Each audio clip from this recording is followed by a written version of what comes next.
video, we're going to talk about the one single mod that transformed the look of my Jeep the most, and that is some Motobuilt 4-inch crusher steel fenders. I did my fenders on my Jeep about, I don't know, a year and a half ago, and man, did it make a huge difference.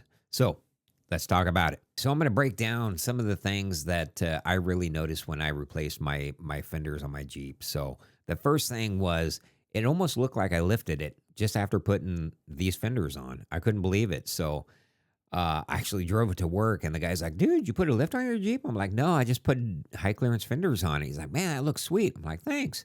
That always makes you feel good.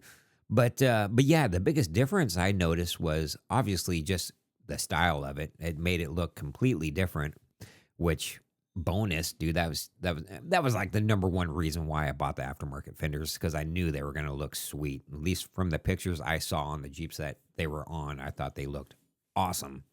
So, but it made a huge difference between the clearance of my tire and the bottom of the fender. Obviously, they're high clearance, but I didn't think that it was going to make that big of a difference. So I was really surprised at how much of a difference it truly made. So, yeah, huge difference between the top of the tire and the bottom of the fender compared to the factory fenders. Now, I'm talking about a Jeep Wrangler non-Rubicon. Mine's a Sahara Unlimited, so it's got all paint matching fenders on it. From factory, there might have been like that much clearance between maybe a little bit more. Maybe I'm exaggerating, but there was maybe that much between the fender and the top of the tire. And so when I put my aftermarket ones on, we're talking like that much difference between the factory or the top of the tire and the bottom of the aftermarket fender. Huge gap. So it instantly made it look like I did a lift kit on it. And so that's like probably the number one, maybe number two. We'll just say that's one of the benefits of putting an aftermarket fender. Number one to me was looks. Number two was how much clearance you get from the top of your tire to the bottom of your fender, which then in turn makes it to where if you start flexing, going off road and you're four-wheeling and doing all that fun stuff that Jeeps can do, you can flex without taking your tire and smashing it into your fender and ripping your factory fender off. And now your factory fender is in the back of your Jeep rocking around and creating a mess and scratching it more than likely. So yeah, there's some benefits to it for sure. And then on top of all that, when you put an aftermarket fender on, whether it's steel, plastic, aluminum, flat, tube, there's so many of them. You get some real off-roading benefits. Number one, typically it's narrower, the fender is, and so your tire sticks out. So when you go and you hit something, or you're trying to get over something, or you're trying to get through something, your fender isn't the first thing to smack it, right? So when you get that little bit narrower of a fender, now your tire's hitting it. Totally cool. That's fine. That's what you want. And your fender isn't getting smashed or broke or torn off. So bonus there. And then also talking about off-roading, when you go with an aftermarket fender and you don't want to put a huge lift on your Jeep. With an aftermarket fender, you can really go up in tire size just with doing fenders. Now, a lift kit is going to give you a lot more benefits. So if you combine the two, a lift kit and fenders, now we're really talking. Now we're having a good time.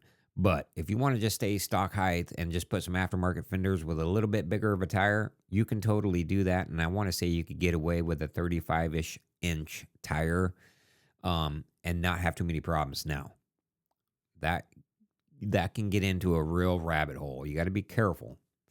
I know personally with my rig, right? So we're talking a 2013 Jeep Wrangler 4-door Sahara Unlimited. That's what I have. So it's got the hard top, all match paint matching fenders, hard top, everything. Looks pretty sweet, but it was very low to the ground. and I went out and I bought me some new tires. I'm like, oh, dude, I got to get me some tires, some aggressive looking tires because I had like city slickers on there and it looked ridiculous. So I go out, I buy some new tires. I get, they were standard size, not metric. So they were like a 285, I want to say 75, 18-inch wheel. And I was just going to put them on the stock factory Sahara wheels, which have like no back spacing, almost like negative back spacing. And when I'm talking back spacing, that's like how far the wheel sticks out of your fender. And on the factory Jeeps, they don't stick out at all. The fender actually sticks way further out by like inches. And so when I put the bigger tires on, I was surprised. Everything cleared. So they were a 285, I want to say 285, 75, 18-inch wheel. And I didn't put any spacers on, got the tires mounted, put them on, and everything cleared. I'm like, holy cow, that's sweet. I measured my tires from the ground up to the top of them at PSI at like 35, just normal tire pressure. And they were like 34 and a half inches tall. But I didn't go with a 1250 wide. So the 75 is like an 11 and a half inch wide tire. So I went with a little bit narrower, and I heard from doing research that you can get away with doing that with factory fenders and no lift. I'm like, oh, sweet. So that's what I did. And it worked pretty good. It worked pretty good until I loaded it up with some stuff and took off down to the coast. And then I noticed driving down the highway at 55, 60, and you would go and you hit some bumps every now and again. I would hear I'm like, what? Well, it was my tire. When the suspension was flexing up and down, my tire was just barely hitting my fenders. And I want to say it was on the rear. I think the fronts were totally fine. So I'm like, dude, before, and that was at full PSI. So I can imagine, right, if you go up in the hills and you air down and you got a bunch of stuff in the back and you start flexing, well, the first thing that's going to happen is you're going to tear a fender off. Your tire's going to go jamming right up into your inner fender well, and it's going to yard that whole son of a gun right off the side of your Jeep. And that's the last thing I wanted to happen. So I started looking for fenders because I knew, okay, well, I got bigger tires on. I can't really afford a lift at the moment. What's my next option? And I hated the look of my fenders anyways. So I already had my eye on some fenders. I had two different ones in mind, and I ended up pulling the trigger on some Motobuilt crusher. I went with the 4-inch wide steel fenders. And for front and for the back. I should have went 2 inches wide on the back, but I just went 4 inches because the state I live in doesn't really allow you to have your tires sticking way outside of your fenders. We have laws here that suck. Yeah. So anyways, so I started shopping, found the Motobuilt fenders, ordered them up, threw them on, and well, never really looked back. I couldn't believe the difference it made in just the aesthetics alone.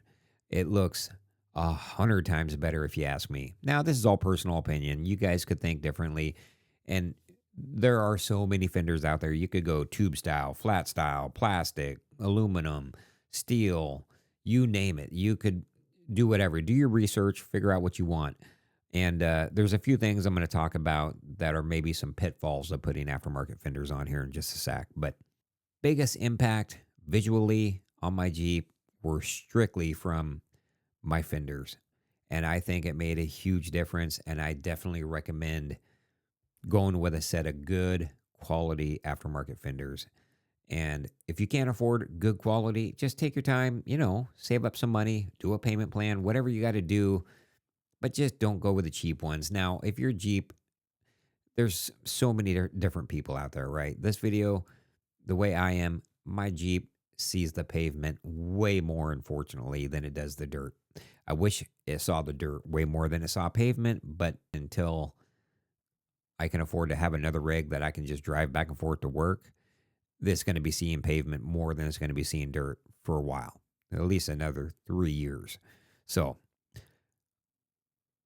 if you're in the market for some good aftermarket fenders, there's Motobuilt, and there's one other company that I cannot remember the damn name of, but I will remember it, and I will put the links down below. So go check those out. And also, just do your research. So let's get to some negatives about putting aftermarket fenders on your Jeep. One of the biggest negatives that I can see is how much basically like spray you get coming off of your tires when it rains or if you're in the mud. I get a lot of slinging coming off of my tires. And like just driving to work back and forth during the week and it's raining in the wintertime or the fall or early spring. We get so much rain here where I'm at that I could wash my Jeep on Sunday, go to work on Monday, and it looks like I never washed it come Monday after I get off work. It's like, seriously? So I really choose when to wash my car. Like, is it going to be nice for at least, 3 or 4 days so I can at least my Jeep will look good for a few days? Because if it rains, I get so much spray coming up off the side of those tires. It's just unreal. So that's probably the biggest pitfall of putting aftermarket fenders on. One other one is depending on the style of fender you go with, there's different modifications that you might have to do.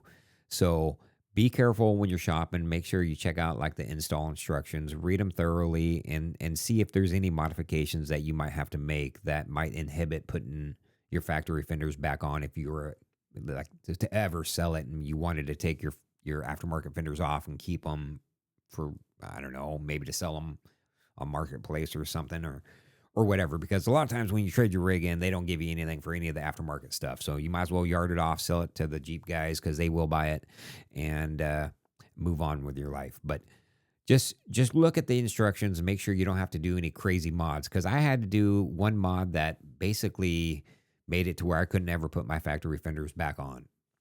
And so just know that going into it. As long as you know that, you know what you're getting yourself into, you'll be good to go. Talking about the Motobuilt fenders, you do have to cut the bracket off. There is a bracket on a Jeep JK or JKU, whatever, that you have to cut off to put the fender on.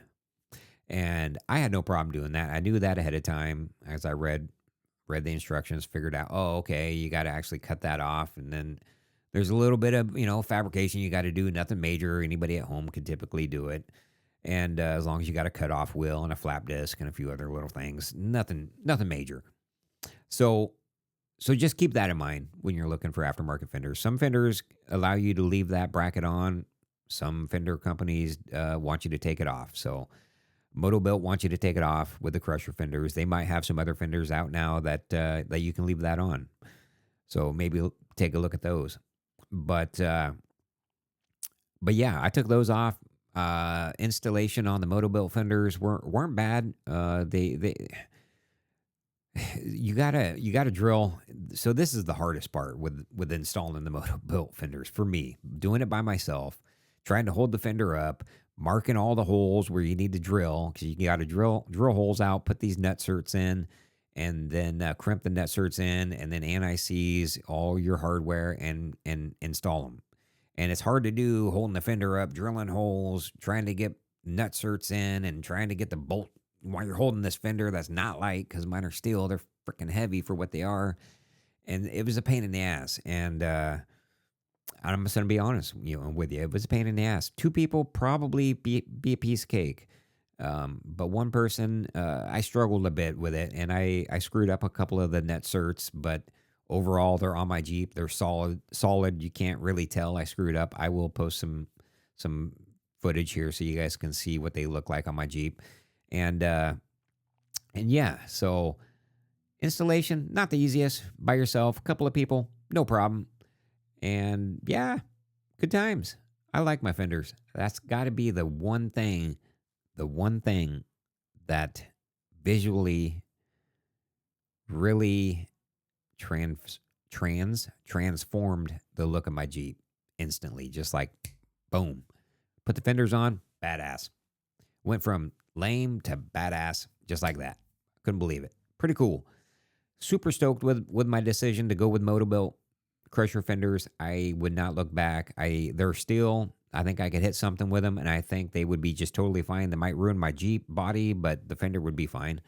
So, and I should speak to this.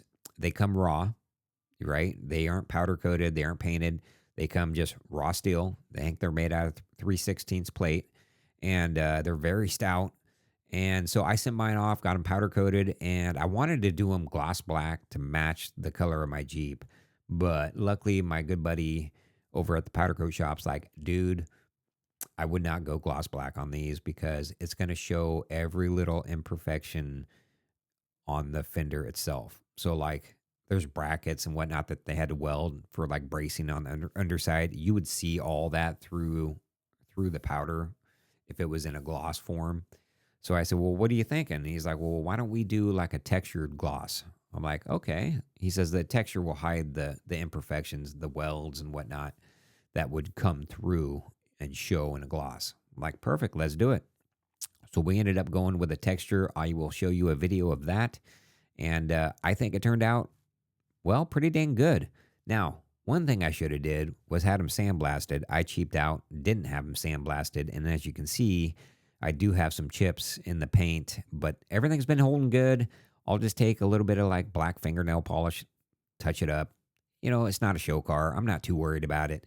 And I think overall, the style that I got from putting these fenders on, the look, the aesthetic, that tough, just kind of, it just completely changed. Now, don't mind not having any bumpers on this thing. It's all under construction still. This is a very long process for me because it's expensive and I don't have a lot of money.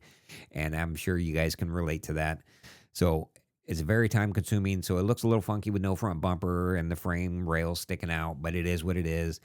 Eventually, I will get my front bumper on, and we'll do a video on that as well. So that's to come in the near future.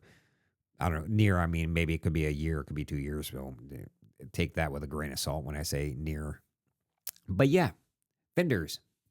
Biggest thing you can do to transform the look of your Jeep, I think, in my personal opinion. Yeah, you can put a huge old lift on it, big ass wheels and tires, all that stuff. Yeah, that'll automatically, dramatically change it. But you're spending a lot of coin to do that. Not that these fenders are cheap. They're $640 basically for the front fenders and $640 for the rears. So you're looking like $1,300. But uh, a lift, a good lift, like the lift that I put on, we're talking like $5,000. So it's a heck of a lot cheaper than that. And it will definitely transform the look of your Jeep. So if you're contemplating on putting fenders on your Jeep, I would definitely pull the trigger on it. I think it's definitely worth it. I love the fenders I went with. I think it looks great. Happy. No turning back. I love them. So anyways, I hope you enjoyed this video. My name is Andrew. Don't forget to like and subscribe up there, not the tree. But I appreciate you watching, taking the time out of your day. I hope you have a good day, and we will catch you in the next one. All right. See ya.